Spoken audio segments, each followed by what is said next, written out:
I volunteered at the 2019 Indiana Dream Home with Dawson. While volunteering at the home, I guided visitors on a tour. The home sat on over 50 acres of land, much of which is barren, showing potential for the home to become more luxurious over time. It has an estimated value of $5 million, with the backyard and pool tallying $1 million on its own. It included many extravagant features such as a boxing ring, sauna, home theater, and even a hidden room in the office. Guests paid cash in advance for tickets outside the home. All proceeds raised went toward the Children's Bureau. The Bureau focuses on bettering the lives of children in not ideal situations. They handle a variety of tasks, including adoption.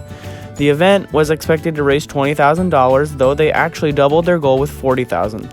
I had very few concerns prior to arriving. I felt the emails we received beforehand were very detailed about our job, its expectations, who the beneficiary was, and how the funds were being raised. Being new to the Indianapolis area, I learned quite a bit about the community through my volunteering experience. Yes, the guests got to see what was truly a dream home, but it was their overwhelming support to show up to an event like this that amazed me. I also learned about one of the area's most pressing needs, the amount of children in situations unfit and unhealthy for them to grow up in. The event helped by once again raising money for the Children's Bureau.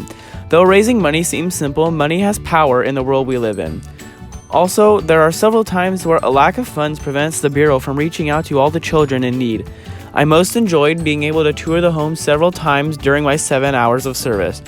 I felt like each time I went through the home, I saw something new that I hadn't seen before.